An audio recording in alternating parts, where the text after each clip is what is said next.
So students, now we will continue with the types of a cooperative society. So our first type of a cooperative society is a consumers cooperative society. देखिए, अगर consumer cooperative society की मैं बात करूं तो consumer cooperative society वो society होती है जहां पे हम लोग क्या करते हैं, बल्क में परचेज करते हैं फ्रॉम द प्रोड्यूसर। बीच में जो मिडलमैन होते हैं जैसे कि आपके होलसेलर्स हो गए, छोटे छोटे स्टॉकिस्ट हो गए, उन सब का कमीशन हम यहाँ पे हटा देते हैं, डायरेक्टली परचेज करते हैं फ्रॉम द प्रोड्यूसर और उसको सेल आउट करते हैं टू अ कंज्यूमर। अब कंज्यूमर को यहाँ बेनिफिट क्या मिलता है कि उसको कम रेट में गुड्स ऑफर कर दिए जाते हैं। कोऑपरेटिव सोसाइटीज़ के अंदर काफ़ी कम अपना मार्जिन लेती है और अच्छे रेट्स में मार्केट में ऑफर करती है to their members, right. Next है आपको यहाँ पे प्रोड्यूसर्स कोऑपरेटिव सोसाइटी। अब प्रोड्यूसर्स कोऑपरेटिव सोसाइटी होता क्या है बेटा, ये वो कोऑपरेटिव सोसाइटी है जहाँ पे जो मेंबर्स होते हैं, जो प्रोड्यूसर्स होते हैं बेटा, वो इसके मेंबर्स होते हैं। प्रोड्यूसर्स देखिए जब गुड्स को परचेस करते हैं, जब इनके लिए गुड्स क्या होंगे बेटा, इनका रॉ मटेरियल हो गए, मशीनरीज हो गई, तो ये लोग जब इन चीज़ों को परचेस करते हैं तो क्योंकि ये बल्क में परचेस नहीं कर पाते हैं क्योंकि ये छोटे छोटे प्रोड्यूसर्स हैं। अब जब ये बल्क में परचेज नहीं कर पाते हैं तो एक प्रोड्यूसर्स कोऑपरेटिव सोसाइटी करती क्या है, जो प्रोड्यूसर्स हैं उन सबके छोटे छोटे ऑर्डर्स को लेती है और बल्क में ऑर्डर करती है आगे, जिससे कि बेटा इनकी जो बार्गेनिंग पावर है वो क्या हो सके, अच्छी हो सके और ये कम रेट में प्रोड्यूसर्स को रॉ मटेरियल ऑफर कर पाएँ, right. The next is your marketing cooperative society. अब मार्केटिंग कोऑपरेटिव सोसाइटी के अंदर होता क्या है बेटा, इसका जो मेन एम होता है वो एम होता है बेटा कि जितने भी मिडल मैन हैं उन सबको हम हटा सकें और जो भी बेटा कॉम्पिटिटिव पोजीशन से मार्केट में, जो कि एक अच्छे मार्केट में सर्वाइव करने के लिए, इनके प्रोडक्ट के सर्वाइव करने के लिए ज़रूरी है, उन सब चीज़ों के बारे में हम ध्यान रखें। इससे होता क्या है बेटा कि जो आउटपुट होता है वो ज़्यादा अच्छा निकलता है क्योंकि मिडल मैन वहाँ पर हट गए हैं तो कमीशन जो है बेटा वो वहाँ पर नहीं पे करना पड़ेगा, ठीक है। प्रोड्यूसर्स जो हैं बेटा वो रीज़नेबल प्राइसेस में गुड्स ऑफर कर पाते हैं और इससे मार्केटिंग करना काफ़ी ज़्यादा इजी हो जाती है। यही जो आपकी मार्केटिंग कोऑपरेटिव सोसाइटी है बेटा, ये और भी काफ़ी सारी चीज़ों में आपकी हेल्प करेगी, जैसे कि हुआ बेटा आपका यहाँ पे ट्रांसपोर्टेशन, वेयर हाउसिंग और packaging, right. The next one is जो फार्मर्स कोऑपरेटिव सोसाइटी। जो फार्मर्स कोऑपरेटिव सोसाइटी है बेटा आपकी, ये करती क्या है, देखिए फार्मर्स जो हैं इनको अच्छी क्वालिटी के सीड्स की रिक्वायरमेंट होती है, इनको अच्छी क्वालिटी की मशीनरीज की रिक्वायरमेंट होती है, जैसे कि ट्रैक्टर्स वगैरह हो गए बेटा, ठीक है। इन्हें अच्छी क्वालिटी के फर्टिलाइजर्स की रिक्वायरमेंट होती है, वो सब चीज़ें इन्हें कौन ऑफर करता है, फार्मर्स कोऑपरेटिव सोसाइटी। अब इससे क्या होता है बेटा, ये लोग गुड्स काफ़ी जो क्रॉप्स हैं वो काफ़ी अच्छी क्वालिटी के प्रोड्यूस कर पाते हैं, ज़्यादा क्वांटिटी में प्रोड्यूस कर पाते हैं, जिससे कि इनको मार्केट में अच्छी रेट्स ऑफर कर दी जाती है by the farmers cooperative society, जिससे कि इनको प्रॉफिट क्या हो बेटा, ज़्यादा से ज़्यादा हो। Next is your credit cooperative society. अब क्रेडिट कोऑपरेटिव सोसाइटी करता क्या है बेटा, ये आपको लोन प्रोवाइड करता है। ये क्या प्रोवाइड करता है, आपको लोन प्रोवाइड करता है।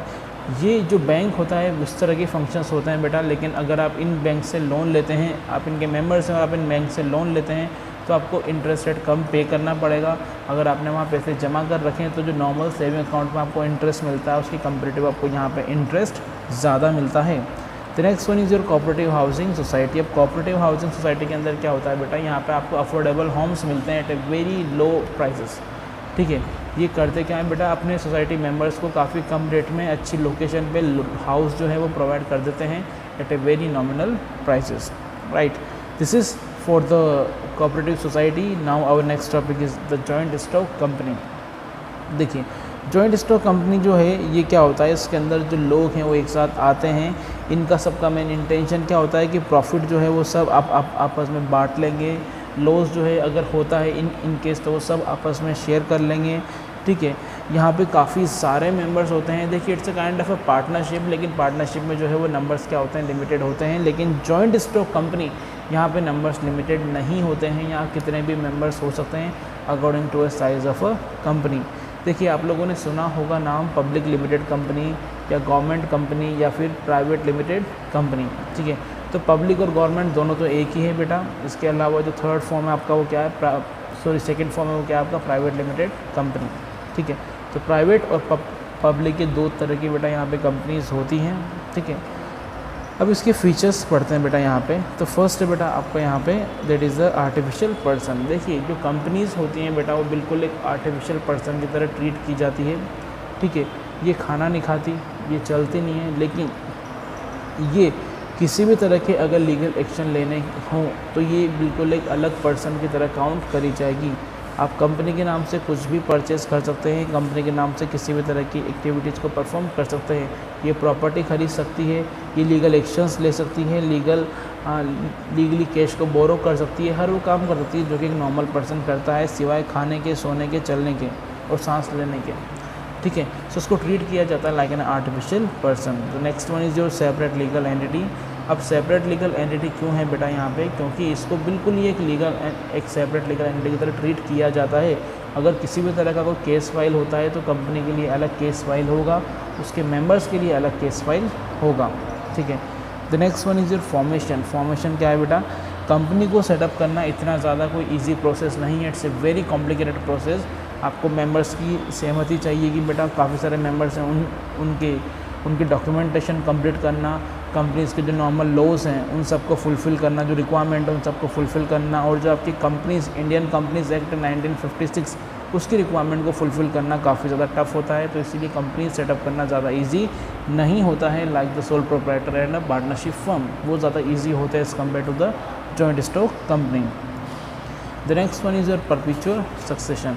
अब आपका परपेचुअल सक्सेशन क्या होता है बेटा? Mutual understanding. परपेचुअल सक्सेशन का मतलब क्या होता है? Mutual understanding.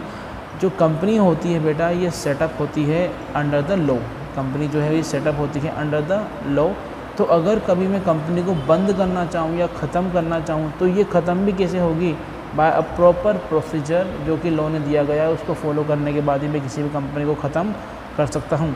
उसके बिना मैं कभी भी कंपनी को वाइंड अप नहीं कर सकता हूँ, पूरी तरह से ख़त्म नहीं कर सकता हूँ पूरी तरह से, जब तक उस पूरी ख़त्म करने के लॉ को मैं फुलफ़िल ना करूँ। तो अगर कोई कंपनी म्यूचुअली अंडरस्टैंडिंग से क्रिएट हुई है तो वो सारे रूल्स एंड रेगुलेशंस को फॉलो करके वो ख़त्म होने वाली है। ठीक है, the next one is your control. देखिए जनरली जो कंट्रोल होता है ये एक सिंगल पर्सन के हाथ में नहीं होता है। जो टॉप पोजीशंस होती है, जो टॉप मैनेजमेंट होता है, जैसे कि बोर्ड ऑफ डायरेक्टर्स हो गए, कंपनी के मैनेजिंग डायरेक्टर हो गए, कंपनी के वाइस प्रेसिडेंट्स हो गए, तो ये जो सारी चीज़ें हैं, ये जो सारे लोग हैं, ये सब क्या करते हैं? कंपनी को कंट्रोल करते हैं। ठीक है, द नेक्स्ट वन इज़ जो लायबिलिटी। देखिए जो लायबिलिटी होती है ये कंपनी की बिल्कुल अलग होती है और उसके जो मेंबर्स होते हैं उसकी काफ़ी ज़्यादा अलग होती है। हालांकि कंपनी के मेंबर्स को हम लोग मेंबर्स नहीं बोलते हैं, उन्हें हम क्या बोलते हैं? Share holders. क्योंकि उन सबके पास क्या होता है? छोटे छोटे अमाउंट में ऑनरशिप होती है, इसलिए उन्हें हम क्या बोलते हैं? Share holders. ठीक है, अब आप कहाँ तक लायबिलिटी आपके ऊपर रहेगी? फॉर एग्जांपल मैंने 2 लाख रुपए के शेयर्स परचेस किए हुए, मेरे नाम पे कितने हैं? कंपनी के 2 लाख रुपए के शेयर हैं और मैंने कंपनी को अभी तक फॉर एग्जांपल 1,20,000 ही पे करे हैं, तो मेरी और एडिशनल लायबिलिटी कितनी रहने वाली है? सिर्फ और सिर्फ 80,000 की, जो मैंने पे नहीं करा है।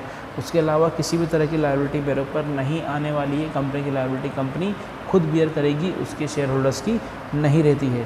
ठीक है, next one is your common seal. देखिए कंपनी का खुद का एक ऑफिशियल सिग्नेचर होता है, उसके बिना कंपनी जो है वो आगे रन नहीं कर पाती। उसके कोई भी एक्शन को बिना उसके उस ऑफिशियल सिग्नेचर के माना नहीं जाता है। आप लोगों ने नोटिस किया होगा जब कोई भी कंपनी का कोई लीगल डॉक्यूमेंट आता है तो उसके ऊपर कंपनी की एक सील लगी हुई आती है। तो जो सील होती है वो क्या होती है? उसका ऑफिशियल सिग्नेचर होता है। उसके बिना अगर कोई मेंबर उस पर सिर्फ सिग्नेचर करता है तो उसको ऑफिशियली परमिट नहीं किया जाता है, उसको माना नहीं जाता है। The next one is risk bearing. अब रिस्क बियरिंग क्या होता है कि जितने भी मेंबर्स हैं कितना रिस्क बियर करेंगे? सिर्फ और सिर्फ जितना उन्होंने पैसा इन्वेस्ट किया है, उससे ज़्यादा वो रिस्क बियर करेंगे क्या? नहीं बेटा, इनकी पर्सनल जो असेट्स हैं ये कहीं से कहीं तक अफेक्ट नहीं होती है इन केस अगर इन्हें पैसा नहीं मिलता है, कोई लॉस हो जाती है तो। ठीक है, इनको मार्केट में पैसा पे नहीं करना पड़ेगा। फॉर एग्जांपल कोई कंपनी डिज़ोल्व हो जाती है तो उस केस में इनको रिस्क क्या रहेगा? जो शेयर होल्डर्स हैं इनको सबसे लास्ट में पैसा दिया जाता है। इस सबसे पहले पैसा जो है वो दिया जाएगा बेटा कंपनी की पूरी प्रॉपर्टी को बेच के उनके बॉन्ड होल्डर्स को। बॉन्ड होल्डर्स के बाद जो डिबेंचर होल्डर्स हैं उन्हें पैसा मिलता है और फिर कहीं जाके नंबर आता है बेटा किसका? आपका शेयर होल्डर्स का, क्योंकि कंपनी के मालिक होते हैं इसलिए इनका नंबर सबसे लास्ट में आता है। ठीक है, नाउ आज इस वीडियो में हम लोग यहीं पे रोकते हैं। नेक्स्ट वीडियो में बेटा हम लोग जॉइंट स्टॉक कंपनी की जो मेरिट्स हैं और जो डिमेरिट्स हैं और जो रिमेनिंग जो टाइप्स हैं उसे हम डिटेल में पढ़ने वाले हैं। ठीक है, नेक्स्ट वीडियो बेटा हम कल ही ले लेंगे और कल एक सिंगल वीडियो में चैप्टर आपका ख़त्म हो जाएगा। Have a great day, thank you.